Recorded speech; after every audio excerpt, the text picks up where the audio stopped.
That's what I'm talking about. Wait! Okay, now, from the beginning. Hey guys, Burgundy Woods here with Stylish TV Fashion News, and I am with the king of Fiesta Fashion, Michael Quintanilla. How you doing? I'm doing fine, Burgundy. So great to see you. I know. Here. I know. We are always working all the time, and very rarely do we get to just hang out. And as soon as I heard that you were doing a partnership with the Institute for Texan Cultures about Fiesta Fashion, I thought, oh my God, we gotta cover this. So Michael, as I said, we all at Stylish TV and beyond feel that you are the king of Fiesta Fashion. You go over the top. You've been doing it for 15 years. There's no one that does Fiesta Fashion like Michael. What I want to know, and if you come down, you can see his collection over the years. They will be on display, from embellished jackets to the most amazing, insane hats that, so inspiring. I told him every time my friends come in from out of town or out of the country and they ask, well, what's Fiesta and what's Fiesta Fashion? I always use you as a reference. This is it. So what we want to know is, tell us 3 things that people might not know about this Fiesta Fashion collection. Okay, well, you mentioned hats. Maybe the mammoth, over-the-top, gigantic butterfly hat.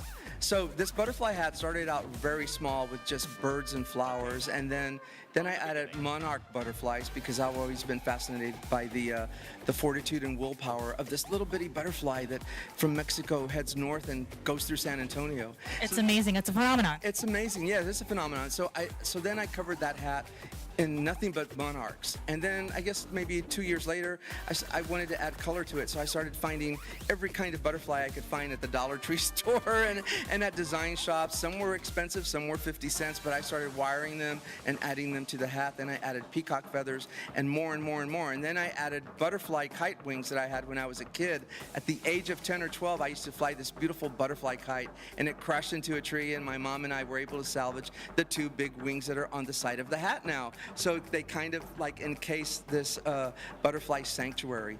But most important of all, when I started covering fashion at the LA Times, I remember, like everyone, falling in love with Alexander McQueen.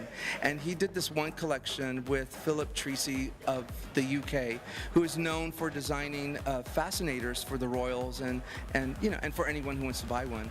And they started to put butterflies on them. And so I thought, you know what, that is so cool. I've been doing that with my hat. I need to add more butterflies and more and more. My motto is like more is more, right? I always want more. And so that's what this hat is. So that's one thing. I guess the other thing is that the best work I do is usually, I really get inspired. I don't know how it is for you. And I like to hear from other people, like, when do you find your hour of inspiration? And for me, it's usually like at midnight till 4 in the morning.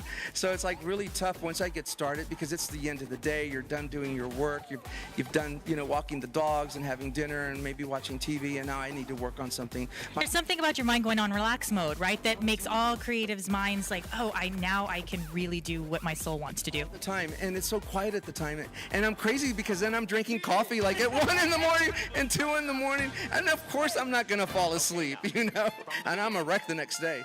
But I've done so much already, so I like to work between midnight and 4 a.m. on projects like this. And the third thing, I'm gonna take this hat off, which I made. This is a Mad Hatter's hat. It's black velvet. Love it. And I stoned it all, and I was very careful how I stoned it because I love the black velvet on there.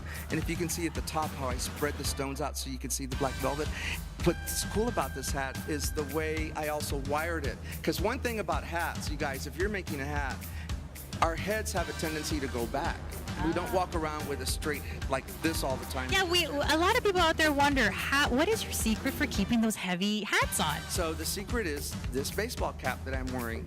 I've decided that, I've learned that if I wear a baseball cap backwards, this part, the brim of the hat, and then I put a fabric around the front of the hat because you perspire in the hat, right, and it slips. So it's like a sweatband. Cool. So it absorbs your perspiration. And I noticed the brim though is heavy with rhinestones itself. Is that on purpose? Yes, so that you can't see that it's a hat. Oh, nice. You can barely see it. So does it offer some foundation to our it's support? A foundation. Look, I put it on like this. I push it all the way down, and look. Yes! Yes! Oh, secrets revealed. Fashion secrets on Style Lush TV. For anything. Yes. Back.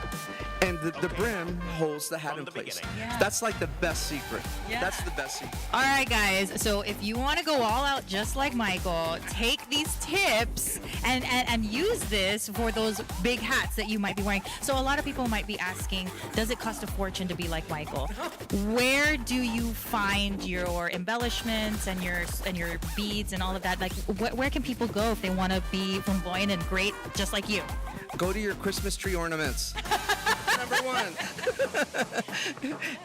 and go to your closet, things that you're not wearing any longer, like fabric or maybe things that are embellished on your garments, and just deconstruct it, rip it apart, and use them and repurpose them. And in a way, you've also maybe paid homage to something that you love so much, you know, which is what I've done in my show. I have a black Prada suit that is covered in confetti. San Antonio. So, exactly. And you know what happened? Well, you know, I put on a few pounds, and the Prada suit, I couldn't button it any longer. It's an old suit, but I love that suit. I love that suit too. I love it. And I loved it when it was a Prada suit. I always thought, I'm going to get buried in this suit. So maybe if I lose weight now, I'll get buried in the Prada suit that's covered with confetti. Yes, and from what I saw, and you'll see too, there's a confetti hat that goes with that confetti suit that actually shoots confetti.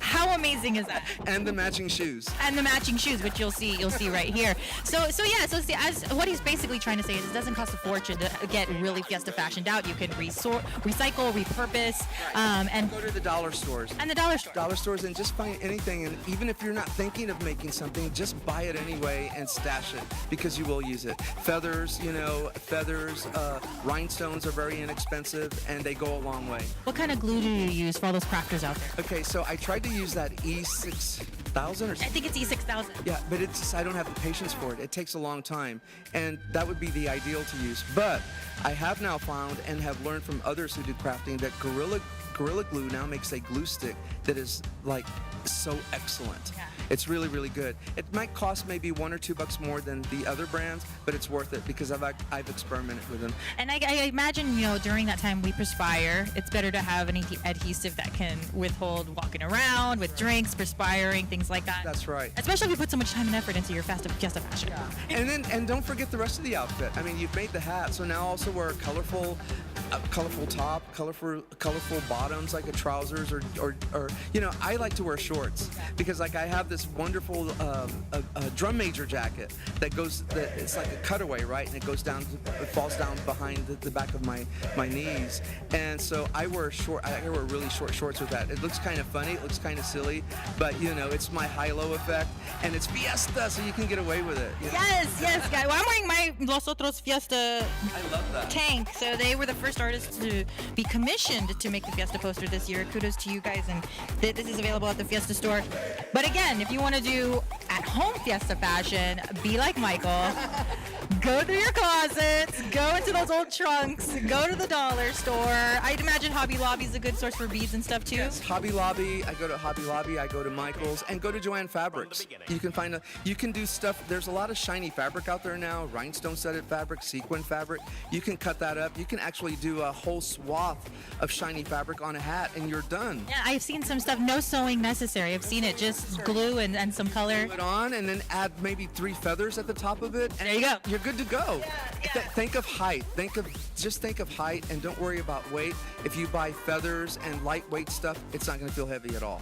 Yeah, guys, well, you got to come down here. I'm telling you, this has brought so much cool Fiesta life into the Institute of Texan Culture. And we've got, of course, Graciela as well. And we have Michael Quintanilla's Fiesta fashion that is iconic. 15 years in the making. You've got to see this stuff to believe it. If you're lucky enough to be visiting San Antonio right now or to live here, I assure you this is a do not miss Fiesta event. Opening tonight, right? It opens, Friday night with a big reception, and goes through May the 5th. All right, guys, you heard it here on Style Lush TV. For even more fashion news, stay tuned right here. We have been talking to Michael Quintanilla, the king of Fiesta fashion, and so many other things. We love you, Michael. Happy Fiesta. I love you